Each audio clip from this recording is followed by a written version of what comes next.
రేవంత్ రెడ్డి ఇట్లాంటి వచ్చింది.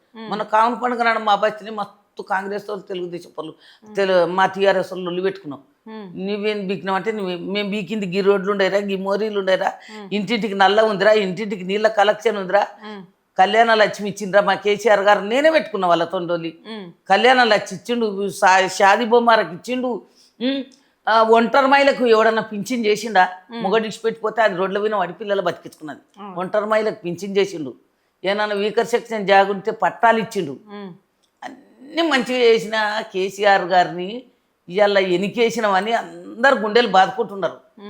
ఆయన దేవుడు అనేటోళ్ళు కొన్ని వేల మంది ఉన్నారు, నిన్ను దయ్యం అనేటోళ్ళు కొన్ని లక్షల మంది ఉన్నారు.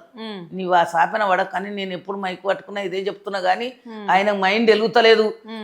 ఆయన ఇంకున్న మంత్రులు, ఎమ్మెల్యేలు, ఎంపీలు, ఈ రేవంత్ రెడ్డి కొన్ని దినాలు తెలుగుదేశంలో పోయి వీడికి వచ్చిండు కదా,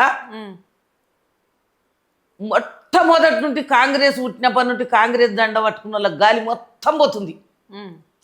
పోయి ఎక్కడ దొరుకుతుంది, ఎక్కడ బోలర పడబడుతుంది ముసలోళ్ళు. కాంగ్రెస్ జెండా మొట్టమొదటి నుండి పట్టుకున్న వాళ్ళకి గాలి ఏముంటలేదు. వాళ్ళు వెనక్కి తిరుగు చూసుకుంటలేరు, కానీ చూసుకుంటున్నారు కానీ పగ్గాలు ఆయన చేతులు ఉన్నాయి. ఇష్టపెడితే బోలర పడతామేమో అని వీళ్ళు వెనుక ఇట్లా జల్లలు బండి, మన ఊళ్ళో ఎడ్ల బండ్లు పోతుంటే నొగలు పెడుతురు, గడగోయలు పట్టుకొని బండ్ల మీద బిగ్గర కూర్చుంటున్నారు. ఆ పగ్గాలు రేవంత్ రెడ్డి ఇచ్చిపెడితే బొక్కబోలర పడతామని అలా భయం అవుతుంది. ఆ పగ్గాలు ఇచ్చిపెట్టకున్నా బొక్కబోలర పడ్డా సరే, ఇప్పటికైనా నిజం తెలుసుకోండి. మీ అందరు మంత్రులు ఇంతమంది తన మంచి పేరు తెచ్చుకున్నాడు. ఉత్తమ్ కుమార్ రెడ్డి వాళ్ళందరూ ఎక్కడ పోయినమ్మా? జానారెడ్డి ఎక్కడ పోయినమ్మా? వెనుకటి నుండి జానారెడ్డి కానీ ఉత్తమ్ కుమార్ రెడ్డి కానీ కాంగ్రెస్ లో మొట్టమొదటి నుండి పాతుకొని కూర్చున్నారు. వాళ్ళకి దమ్ము లేక కాదు, గలగల గజ్జలు గాలిచ్చిన మొత్తం ఓడవసిన సున్న ఓలి తమలపాకని ఉల్రపొట్టు పోయి అన్నీ వీలిచ్చిండు. నీకు ఇట్లిస్తా, నీకు అట్లిస్తా, గుర్చె తీసి బిల్డింగ్ కట్టిస్తా, బిల్డింగ్ తీసి విమానం లెక్కిస్తా అని అన్ని బోకర్ చామంతలు చెప్పిండు. ఒక్క బస్సు పెట్టిండు, ఆ బస్సులో గుద్దుక చస్తుర్రు. ఆ బస్సు పెట్టకపోయినా బాగుండు. ఏం పిరిచ్చిండు? కరెంటు బిల్లు ఒక్క నెల చలికాలం ఉన్నప్పుడు పిరుస్తుంది. ఎవడైనా ఒక ఫ్యాన్ లేకుండా ఉంటాడా? ఒక ఫ్రిడ్జ్ లేకుండా ఉంటుందా? ఒక కూలర్ లేకుండా ఉంటుందా? వాడు ఈ చలికాలం ఉన్నప్పుడు ఫ్యాన్ వేసుకోడు, ఫ్రిడ్జ్ కూడా తక్కువ గుంజుతుంది. అప్పుడు 100 200 అయితే నువ్వు కట్ చేస్తున్నావు, మాఫీ చేస్తున్నావు. ఇప్పుడు ఎండాకాలం వచ్చే నువ్వు 4 నెలలు ఇచ్చిన బిల్లు ఎండాకాలం 3 నెలలు డబ్బలకు 3 వసూలు చేసుకుంటావు. పొట్టు నెత్తి పొడుగోడు కొట్టి అన్నట్టు నీవు గిట్లా చేస్తున్నావు. నువ్వు చేసే పని అంత మంచిగా చేస్తున్నా అంటుండు. ఏం మంచిగా ప్రభుత్వంలా పొద్దున్న లేచి టీవీ చూడని వాళ్ళు ఎవరు లేరు, న్యూస్ ఛానల్ చూడని వాళ్ళు ఎవరు లేరు. మంచిగా చేస్తే మంది దిగుమెచ్చుకోరు, మంచిగా చేస్తే ఎవరినైనా మెచ్చుకుంటారు. నిన్ను ఆయన అంటున్నాడు మంది దీవెన మంచిగా ఉందని అంటున్నాడు. మంది దీవెన ఏం మంచిగా ఉంది? నీకొక్క మనవాడు 16 పండ్లలో ఏ పళ్ళు ఇస్తాము, ఏ పళ్ళుకి ఏమైనా నువ్వు వెనక్కి తిరిగి చూసుకో. ఇప్పటిప్పుడు ఏం తలగదు, నీకు తరతరాలకు తలుగుతూనే ఉంటుంది. నీ ఇల్లు గులగొట్టుకొని 4 రోజులు రోడ్డు మీద వండుకో తెలుస్తుంది. అక్కడ పొంగులే శ్రీనివాసరెడ్డి మాట్లాడుతుండగా, తుమ్మల నాగేశ్వరరావు ఉన్నాడు కదా, 3 మంత్రులు ఉన్నాడు అక్కడ. వాళ్ళ కొంపలన్నీ గులగొట్టుకొని ఆ రోడ్డు మీద వండుకొని వాళ్ళ సరిత 4 రోజులు వండుకొని వాళ్ళకు ఒక గుడిసెలేసి ఇవ్వని రాదు? ఆ గుడిసెలేసి ఇవ్వను. అరే మా సరిగా మంత్రులు ఇల్లు గులగొట్టినందుకైనా మా సరిగా దోమల్లో వండుకున్నారు ఇల్లు. మాకు వాళ్ళు పేదలే కాదని పెట్టిరు వాళ్ళు. ఎవరు? ఈ మంత్రులే. ఇండ్లు కట్టుకున్న వాళ్ళు పేదలు గారా? పేదలు కాకపోతే గుడిసెల పాముల్లో తేలులో వండుకోవాలనే ఉంది. అంకరం ఎక్కువైందా? మరి మీకు మంచి మంచి రెస్టారెంట్లు, డాబాలు, మేడలు, మిద్దెలు, హెలికాప్టర్లలో పోతారు, సొంత కార్లలో పోతారు. వాళ్ళకి 40 గదాలు జాగాల్లో ఉండేటోడు గుద్దబలిచినోడు ఎవడని ఉంటాడా? ఎవడుంటాడు? కండ్లు వెనక్కి తిరిగి మాట్లాడద్దు, ముందల పెట్టుకొని మాట్లాడాలి. చట్టం ఎప్పుడైనా చుట్టం కాదన్నట్టు పోలీసులు రెచ్చగొట్టి ప్రజలని చాలా దెబ్బలు కొట్టిస్తున్నారు. తిప్పట్లాడి సమాన్లు చెత్త బండులు వేస్తున్నారు. ఒక ఆమె అంటుంది, మున్సిపాలిటీ బండిలో నేను వండుకున్న అన్నం గిన్నెసిరని. మున్సిపాలిటీ బండిలో అన్నం గిన్నెసినాక మున్సిపాలిటీలో ఏమేమి డబ్బాలు ఏమేమి బట్టలు వేస్తాం? ఏమేమి వేస్తావమ్మా? పాసిపోయింది వేస్తాం, మురిగిపోయింది వేస్తాం, ముట్టు బట్టలు వేస్తాం, మంచి బట్టలు వేస్తాం. అందులో అన్నం తీసుకొని పిల్లలకు పెట్టాలనా? పిల్ల తరానికి ఎక్కడున్న మంత్రులు ఇట్లా మోసం చేసే మంత్రులు ఎప్పుడైనా అనుభవించక తప్పదు. కేసీఆర్ గారు ఏడవనికే కేసీఆర్ గారు 10 ఏళ్ళు ప్రభుత్వంలా పని చేసి సావు నోట్ల తలబెట్టి తెలంగాణ తెచ్చి ఎవరిళ్ళన్నా ఊలగొట్టిందా? ఏమన్నా చెడ్డ పేరు వచ్చిందా? నువ్వు ఏమైనా కేసీఆర్ గారు వినబడతావు. నీకెట్టు తిరగలేవు, నాలుగు అడ్డం తిరగదు, పట్ట ఎగురుతావు అంతే. నీవు చేసే 7 గంటల పనులే ఇవి. ఒక్క పని మంచిది కాదు, ఎవ్వడు మెచ్చుకునే పని కాదు. ఆయన ఏమనుకుంటున్నాడమ్మా అంటే, ఓసారి కర్తవాల ఎలక్షన్ అయిపోయేదాడుగు మూసినది వినబడ్డవు, అది కొంచెం మాపైంది. మన ఊళ్ళో సర్పంచ్ ఓట్లు అయిపోయినాయి, ఇంకా ఖమ్మం మీద పడతావు. ఖమ్మం వాళ్ళు రేవంత్ రెడ్డిని కేసీఆర్ గారు కన్నా ఎక్కువ ప్రేమగా చూసుకున్నారు. మాకు టీఆర్ఎస్కు పడలే ఓట్లు. నీకు ఎంత మంచిగా కాంగ్రెస్ అని ఎంత అభిమానం చూపించారు.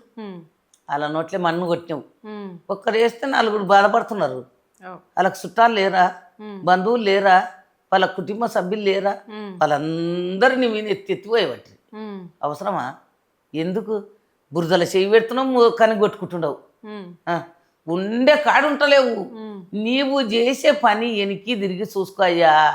ప్రజలు ఎంత అల్లాడుతున్నారు, ప్రజలు ఎంత కష్టపడుతున్నారు. ఎవరు అల్లాడతలేరు, ప్రజలకు కష్టం ఏం లేదట. ఇప్పుడు 99 రోజులు వాళ్ళు చేసిన పథకాలు హామీలు ఏవైతే ఉంటాయో అవి ప్రజలలోకి తీసుకుపోవడానికి మీటింగ్లు పెట్టుకుంటా తిరుగుతారట. ప్రజలలోకి తీసుకుపోనికనా? ప్రజలకు కూడా పాత చీపురు గట్టలు మస్తునే, మా ఆకిలు ఉడిచి మొద్దు చీపురు గట్టలు కొత్తగానోనికి కూడా జనాలు తన పైసలు లేవు. ఆ ఊర్లో సాంపి జల్లి పెండెత్తి చీపురు గట్టలు, మొద్దు చీపురు గట్టలు ఉంటాయి చూడు, పట్టుకొని ఉరికొస్తూనే ఉంటారు అందరూ. ఎవడు పచారానికి పోయినా ఇంటి మొగన్ని అయినా పెళ్ళాన్ని ఇసిరిసిరి కొడతావు. పెళ్ళం నువ్వు పోయి రాజకీయం చేసి ఏం తెల్లగా చేసినావురా, ప్రజల శాపన పొందుతున్నావు అన్న గడక. మా కుమ్మెరకాడ, మా ఊరే కుమ్మెరకాడ పిల్లగాన్ని చంపితే ఎంతమంది రచ్చ అవుతుంది అని ఆవుసుదీరి చచ్చిపోయినా, నీ చేతిలో చచ్చిపోయినా తెలియదు. సన్నవీళ్ళ తల్లిని కండ్లకు కొవ్వెక్కే కదా ఇంత చేసేది. అవన్నీ అవసరం లేదు. 7 గంటల పని అన్నీ చేస్తున్నాడు. ఆ 7 గంటల పనితో పని లేదు. చేసే పని ప్రజలకు మంచిగా చేయాలి. ప్రజలు ఏడితే ఆయనకు మంచిగా అనిపిస్తుందట. మంచిగానా? ప్రజలు ఏడితే మరి రోజు ఇంతమందికి ఇంత కోటల చీసలు పోపించి మీ ఇంటి ముందర శోకాలు పెట్టి ఏడిపించుకో. ఎందుకంటే ఈ ఎన్నో పోర్లు ఉంటావో నువ్వు. పై పోర్లో కూర్చోబెట్టి ఏడ్చేటోళ్ళని, కింది పోరు వరకు వరదలు కట్టుకుంటూ వస్తాయి. మందు దాగి రాగాలు కట్టుకుంటూ ఏడుస్తాయి. రేవంత్ రెడ్డి నువ్వు ఎంత మంచివాడ ఉంటీరో, నీ కడుపు గలరు, నీ ఆలిముండ మొయ్య గదరు, నీకు ముఖం దాంతో గడగ గదరు అంటారు. అతోటి మాట నోరుతోటి ఎందుకు అనాలమ్మా? అనొద్దు. అరే నేను చేసే పని చేస్తున్నానే అనాలి ఎప్పుడే. కానీ ప్రజలు ఏడుపు మా సంతోషం అని ఎప్పుడు కోరుకోవద్దు. అరే నష్టపోగొట్టినా వాళ్ళకు దారి చూపిస్తాను చెప్పు. నువ్వు పోయి ఆడ ధైర్యం ఇయ్యి, నీకు అవసరమైంది తీసుకుంటా అంటున్నావు కదా. వాళ్ళకు ధైర్యం ఇచ్చి గుడిసెలు కట్టించి వాళ్ళను తానుంచి ఐండుగులు కొట్టు. నీకు అవసరమైన వస్తువు అయితే నువ్వేమి ఇట్లా లేకముందే రోడ్డు మీద మన పక్కకు కలెక్టర్ ఆఫీస్ ఉంటది. కలెక్టర్ ఆఫీస్ పక్కకు వీళ్ళు లేబర్ పని చేసుకునేటోళ్ళు, కూలి పని చేసుకునేటోళ్ళు గాళ్ళు ఉంటే ఎట్లా? అది లేబరు మనుషులు గారా? లేబర్ కడుపుతో లేరా? కడుపుకు అన్నం తింటలేరా? గడ్డి తింటుంటారా? నువ్వు రెస్టారెంట్లో తింటే వాళ్ళు కుండలో వండుకొని అన్న తింటలేరా? వాళ్ళు గుడిసెలుండి పెళ్ళమ్మ కూడా సుఖంగా బతుకుతున్నారు. నువ్వు భయంగా బతుకుతున్నావు. బిక్కు బుక్కడ పై కట్టకుండా బతుకుతున్నావు నీ జీవితం. వాళ్ళు కమ్మగా వండుకొని అప్పటికిలా అప్పుడు తెచ్చుకొని కమ్మగా వండుకొని తింటున్నారు. కారం అయినా కడుపు నిండా తింటున్నారు. పిల్లల కడుపులు వేసుకొని పండుకుంటున్నారు. గుడిసెలైనా సరే నీ బిల్డింగ్ కోట్ల బిల్డింగ్ కట్టినావు. నీ బిల్డింగ్లో నీ బెడ్రూమ్ ఎక్కడో, నీ పెళ్ళ బెడ్రూమ్ ఎక్కడో. మంత్రుల బెడ్రూమ్లు కూడా అంతే, ఆయన ఇంకున్న మంత్రులు కూడా. అది తెలుసుకోవాలి. మేము ఇంత విశాలమైన జాగాలు వండుకుంటున్నాము, వాళ్ళకు 40 గజాల జాగాల గుడిసెలు గులగొడుతుంది. అలా పరిస్థితి ఎట్లా అని వెనక్కి మళ్ళీ చూసుకోవాలి. అది గుర్తు పెట్టుకోవాలి. ఎందుకు ఇట్లా తుమ్మల నాగేశ్వరరావు దుబాయ్ ఇరుకపోయింది అంటే ఎంతమంది అంటున్నారు తెలుసా? అటే పోని అంటున్నారు. అయ్యో నేను అడిగిన కాడికి అటే వీకని బాంబులో పోని అంటున్నాడు. ఆ పొంగులే శ్రీనివాసరెడ్డి ఎటనో పోని వాడు సాగు దింప, వాడు మాకు మంత్రి పాడయిండు. ఆ రేవంత్ రెడ్డి ముఖ్యమంత్రికి ఎందుకు పాడైండో వాడు అట్టే సావనంటారు. ఉమ్. ఇప్పుడు వాళ్ళు ఇండ్లు గుల్లగొట్టిన వాళ్ళే కాదు ఈడ నాన్న. పొంగిరెడ్డి శ్రీనివాస్ రెడ్డికి కంపెనీ ఉంటుంది రాఘవ కన్స్ట్రక్షన్ అని. దాంట్లో ఎవడో బాంబు వేస్తాడని కూడా చూస్తున్నారు. ఈడ రాఘవ అది రాజేంద్ర నగర్ ఉంటది కదా ఆ, మానస హిల్స్ లా, ఆ, ఆ కొండంతా తవ్వుతురు, కంకర చేపిత్తురు, దాన్ని అమ్ముకోనీకట, ఎటువంటి పర్మిషన్లు లేవట. ఆయనకు పర్మిషన్ ఎందుకు? ఉమ్.